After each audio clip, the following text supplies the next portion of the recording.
You hear the name Elon Musk, and you probably think of superhuman productivity, right? I mean, the guy runs Tesla, SpaceX, and a bunch of other world-changing companies all at once. It's like he operates on a completely different timeline from the rest of us. So how on earth does he do it? Well, that's what we're going to dig into. We're going to deconstruct the personal operating system that drives one of the most intense minds on the planet. This one quote, it just says everything, doesn't it? He said this to an engineer who was literally in the middle of a flight. It perfectly captures this relentless, almost scary sense of urgency that just defines the man. This isn't just some work habit. It's fundamental to his code. So that's really the big question we're asking here. Let's forget the public persona, the headlines, all of that for a minute. We're going to try and look at the core algorithms. The deep down foundational rules that are always running in the background, dictating his every single move. To really get the code, you have to get the programmer. So first, we've got to peel back some of those layers of the public myth and find the key moments that really shaped his unique way of looking at work, at time, and even at tragedy. Because, what looks like a robotic, almost unfeeling work ethic from the outside is actually rooted in some deeply personal and, honestly, pretty painful human experiences. These are the moments that installed the core software he's still running on today. And this brings us to the first and most fundamental rule of his entire operating system. This wasn't something cooked up in a boardroom or a business class. No, this was forged in the aftermath of an unimaginable loss. So, back in 2002, Musk was with his family at a hotel when he got a frantic call. Their 2-month-old son, Nevada, had just stopped breathing in his sleep. Just like that.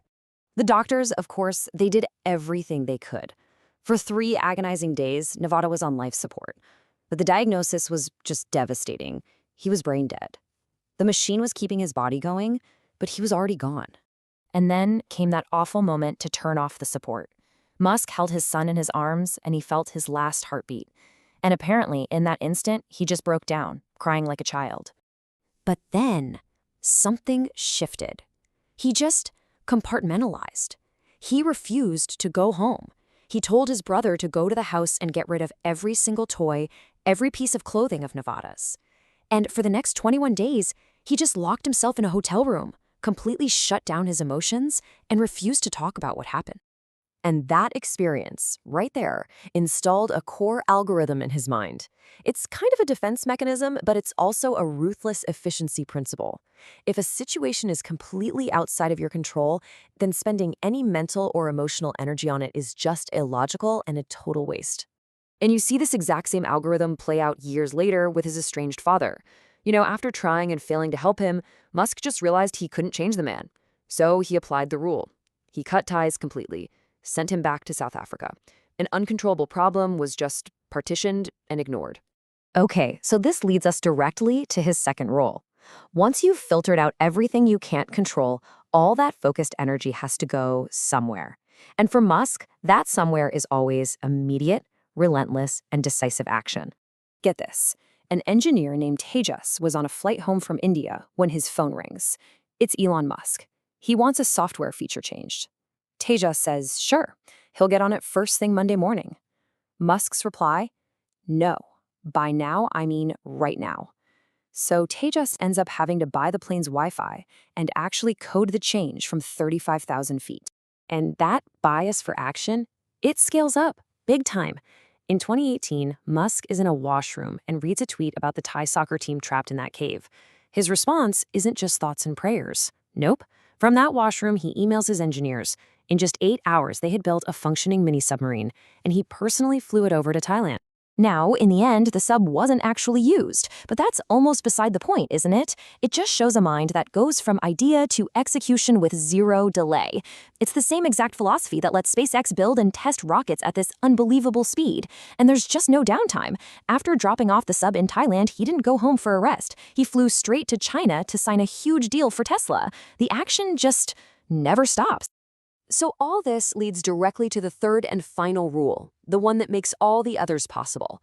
To keep up that constant state of action, you have to have absolute, total control over your most valuable resource, your time. I love this comparison. At a meeting, Bill Gates suggested a follow-up, and he said, my scheduler will call your scheduler. Musk's reply tells you everything. I don't have a scheduler. Just have your secretary call me directly. He refuses to put any kind of buffer between himself and his own calendar.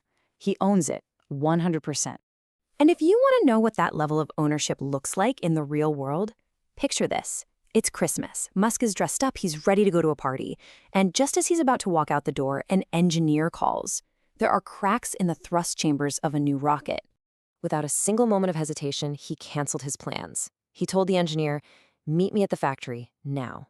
And he then spent his entire Christmas night on a cold factory floor, personally applying epoxy to the cracks himself.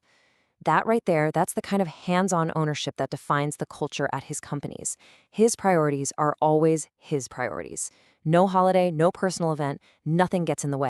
So when you put these 3 rules together, ignore uncontrollables, default to action, and own your time, you get the famous, or maybe infamous, Musk management style. It's really just the external projection of his own internal operating system. It all starts to make a kind of brutal sense, right? He expects hardcore commitment because that's all he knows. He demands people be in the office because to him, real innovation, real problem solving, it happens through face-to-face, high-bandwidth communication. When he tells employees that if they can come to the office but choose not to, he'll accept their resignation, it's not personal. It's just a logical extension of his own OS, intense, action-oriented, and completely optimized. And all of this leaves us with one final thought. Is this operating system a blueprint for anyone who wants to achieve massive goals? Or is it more of a cautionary tale? A warning about the emotional walls you have to build, the personal life you might have to sacrifice, and the sheer, relentless intensity it takes to try and change the world? It's definitely something to think about.